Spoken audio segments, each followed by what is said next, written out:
In this video, let's look at a common source amplifier and let's look at the impact of coupling capacitors on the response of the common source amplifier.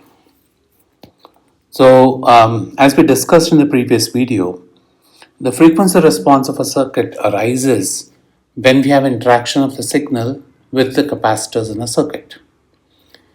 And how do you determine or how do you decide whether the capacitors or whether the signal frequency that you're looking at, whether the circuit is going to have an impact or not, really depends on building an intuition and looking at the magnitude of the capacitors, the signal frequencies, and the resistances in the circuit. Remember that the impedance of the capacitance is 1 by omega c. So you can compare 1 by omega c to the resistors, and if you see that both of them are roughly of the same order of magnitude, then we expect that the frequency response of the circuit would be something we need to care about.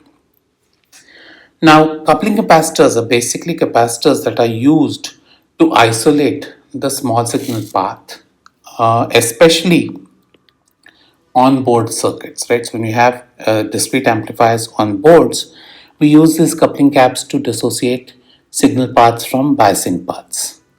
Now you can also have capacitances coming from wires. Now again, these are two kinds of capacitances. These can either be wires which are connected during bonding or which are connected when you connect a chip onto a board. Those tend to be large capacitors. Or we can note capacitances that happen in integrated circuit amplifiers because of interconnects, right? And that can, or overlap capacitances that occur in the structure. And lastly, we have the device capacitances, and those are capacitances associated with the MOSFET when the MOSFET is an inversion, depletion, or saturation. So it is a bias dependent, size dependent parameter. So now if we look at discrete amplifiers, that are amplifiers when you're looking at those, the performance on boards, for example, or standalone IC amplifiers, the coupling caps and the wire caps tend to dominate the response of the circuit, whereas if you look at integrated circuit amplifiers, those which are embedded inside an SoC, you'll see that the interconnect capacitance and the device capacitances dominate. So you'll see that these two influence the circuit in different ways, and we'll first try and intuitively understand what happens in this first case of coupling capacitors. So let's look at a very simple common source amplifier. So here is a common source amplifier. M1 is the transistor which is doing the amplification. RG1 and RG2 is the resistor bridge, if you will, that we use to bias M1 so as to ensure M1 is in saturation, a specific DC bias current is flowing through it to give our required GM for amplification. Right? So this is the biasing circuit, if you will, consisting of RG1, RG2, RD, and RS. RS provides the feedback to ensure that this source degradation ensures that this ID remains stable. Now you see that there are these three capacitors, CC1, CC2, and CS. Now CC1 is basically used to couple this input signal to this node, which is the input node of the amplifier. So this CC1 ensures that when this coupling occurs, right, we want to ensure that the DC current at this point is not affected, right? Similarly, when I'm pulling only the AC signal, CC2 ensures that this signal that appears at the output node is not discolored because of the DC bias. So CC2 kind of filters the DC out of this signal here, of this voltage here, and gives you only the small signal value here across this load RL. Similarly, CS is present here so as to negate the effects of RS when I apply the small signal, right? That way I get the full amplification without the source degradation of M1. Right? And so RL is the small signal load that I've connected to the circuit. So for this analysis, let's keep the MOSFET device capacitances out. So we assume that the only capacitances in the circuit are the coupling capacitances. No other capacitances are present. We also assume that the MOSFET is ideal, so its R0 is infinity, lambda is 0. So we keep the analysis very simple. So let's look at the small signal. So if I convert the signal to a small signal analysis, and then I want to do the S-domain analysis in this case.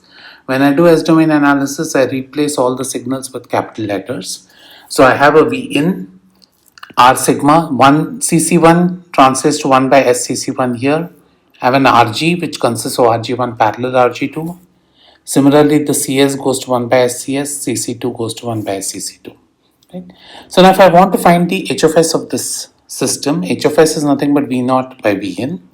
So I break this down into three components: V naught by ID, ID by Vg, and Vg by Vn. Right? And why I do this will become clear in just a little bit.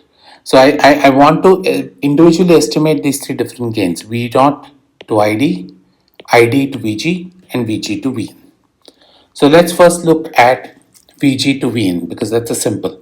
So if we look at Vg, Vn to Vg, that just comprises of this circuit. So Vg is nothing but a impedance division, if you will. So I'm looking at the voltage across Rg, and that is going to be what Vg is, right? So I can write Vg by Vi as Rg divided by R signal plus 1 by Sc1 plus Rg. And if I collect the terms, it's Rg divided by Rg plus R sig into S divided by S plus 1 by Cc1 into Rg plus R sig.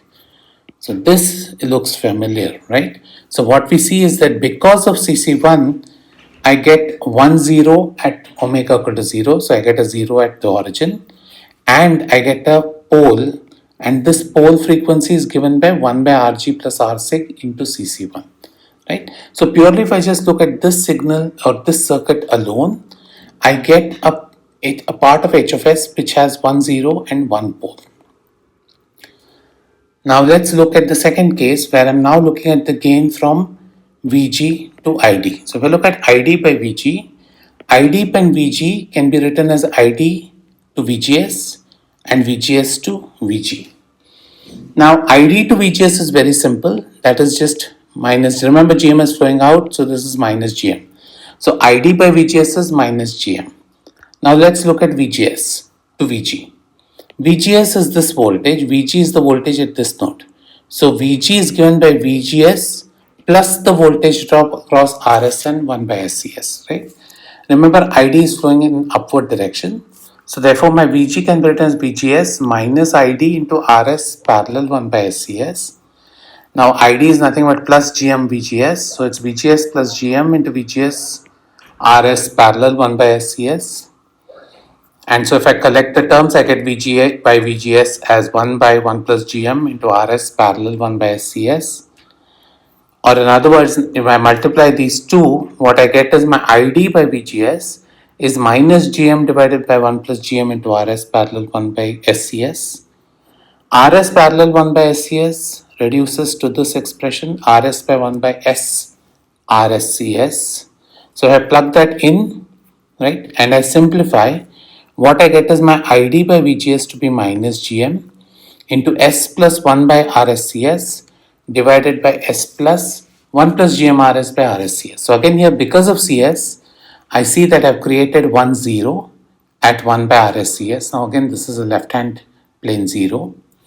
And I've created a pole at 1 plus GMRS by RSCS, right? So from going from VG to ID, I encounter one more 0 and another pole. Lastly, if I now look from ID to V naught, my V naught by ID can be written as V naught by IL, that is the current flowing in RL, to IL by ID, right? And so that can be quickly written as what is the amount of current flowing into RL times RL. Current flowing into RL is going to be some function of ID. So it's going to be given by RD divided by RD plus RL plus 1 by SC2 into RL, right? Because RD and combination of these two are in parallel. So the current in this branch is RD divided by the combination of the three resistors times RL. And again, if I simplify this, what I get is RL by RD plus RL into S plus 1 by RD plus RL into CC2. Or in other words, this is nothing but RD parallel RL. So I get V naught by ID as RD parallel RL into S by S plus 1 by RD plus RL into CC2. So because of this third part, again I see 1 0 at 0, and I see another pole at 1 by CC2 RD plus RL, right? So now if I put all these three things together, I see the first part where it's Rg by Rg plus R6. There I get 1 0 and 1 pole. Again the second part, which is minus Gm times this, which is again 1 0 1 pole, and the third part again 1 0 and 1 pole. So we put all these three together, this is the net transfer function of the system, right? And it is h of s. So if I want to find out the function of omega, it's just going to be h of j omega. So what you see here is interesting. This first part minus Gm into Rd parallel RL into Rg by Rg plus R6.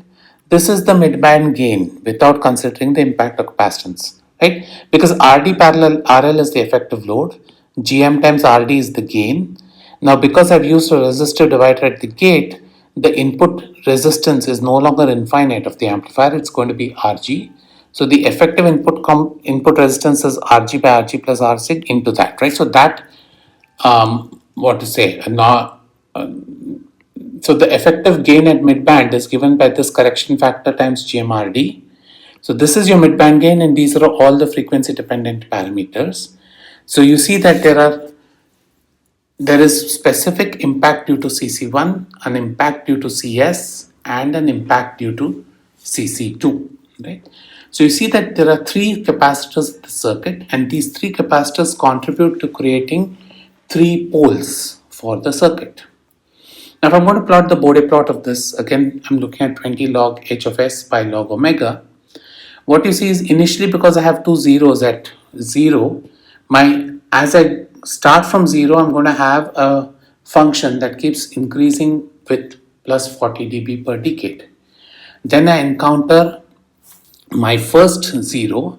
When I encounter my first 0, the gain increases to 60 dB per decade. So now I have a gain which is rising up with 60 dB per decade. Then I encounter my first pole. When I encounter my first pole, the gain increase reduces again from plus 60. It is tempered down by minus 20 to plus 40 dB per decade. I then encounter my second pole, which further reduces the gain to 20 dB per decade. And finally, I encounter my third pole, where the gain is now flat as a function of frequency. So I get my midband gain beyond this pole frequency. So what you see here is that the coupling capacitors determine the performance at the lower end of the spectrum. Because of the fact that these coupling capacitors are connected like a high pass filter, the signal is going through the coupling capacitor, I tend to see a zero and pole associated with the coupling capacitor, causing this to be the amplitude response of the transfer function. Now, typically this technique, right, to associate capacitors by poles works very well when you can think of a circuit where there is a capacitance associated with every node. Right? And this circuit works that way because we have a capacitance associated with every node. Many cases in what we look at in most circuits, we can simplify the circuit to look something like this, and therefore we can quickly develop an intuition for the poles in the circuit. Right? So now let's look at this. Now before we do that, there is an important or a quick technique to look at the impact of the pole. So remember, every capacitance contributes a pole to the system. Right? So we use something known as an open time constant technique to measure the impact of the capacitance. And how do we do that? So basically this technique is used to find the poles in the circuit. So what we do is we zero all the signal and DC sources in the circuit. And for every capacitor, we open circuit the capacitance of interest and find the Thevenin resistance across the capacitor. And the pole therefore associated with this capacitor is essentially 1 by RTH I Ci. So if I have three capacitors, I'm going to get three poles, and every pole is going to be associated with its particular Thevenin resistance. So for example, now if you look at this circuit that we were looking at again, if you look at CC1 for example, remember M1 is going to cut off the rest of the circuit from this part. So if you look at CC1, I'm going to zero Vin, I'm going to zero VDD, right? Which means that if I look at the resistance associated with CC1, the resistance associated with CC1 is going to be the series combination of R6 and RG1 parallel RG2, right? So this is the series net resistance associated with CC1, and therefore the pole associated with CC1 is just 1 by R6 plus RG into CC1, which is what we got when we did the full-blown analysis. Similarly, we look at the output again. At CC2, remember Vout is floating. So now I have an RL here. On this side of CC2, however, M1 is going to ensure, because lambda is 0, there's no resistance looking down into the drain of M1. All I'm left with is RD connected to ground here. So I have RL connected to ground here, RD connected to ground there, which means that the effective resistance across CC2 is RD plus RL. And therefore the pole associated with CC2 is going to be 1 by RD plus RL into CC2. Lastly, CS. Now for CS it's slightly different, but nevertheless it's not that difficult to understand. If we look at CS now, there is a resistance RS to ground from here, and I'm looking into the source of M1. When I'm looking into the source of M1, again M1 has a lambda of 0, so looking into the source of M1, I'm going to get a resistance of 1 by GM. So now if I look at the resistance connected across CS, it is going to be RS parallel 1 by GM, right? Or in other words, it's RS by 1 plus GM RS. And so therefore the pole associated with this capacitor is 1 by CS into RS by 1 plus GM RS, or 1 plus GM RS by RS CS. Again, this is something we extracted when we did the full-blown transfer function. Right? So using this open time constant technique, you can quickly determine the poles of the circuit. Now, open time constant cannot be used to do zeros. So therefore, to find zeros, we have to use the full-blown function technique. But this open source time constant technique is very effective to calculate the poles of the circuit. So finding the transfer function and then finding poles and zeros tends to be cumbersome because you do the entire full-blown analysis, but it is the most accurate. So especially if you want to look at the zeros, etc., it becomes important. However, we'll use a lot of quick techniques like open time constants, dominant pole, Miller compensation, etc., to determine the poles and quickly get an idea about the bandwidth. Again, here the intent is to get you an intuition between the design parameters and the bandwidth, so that then you can start optimizing the circuit for whatever you're working for, optimizing the same.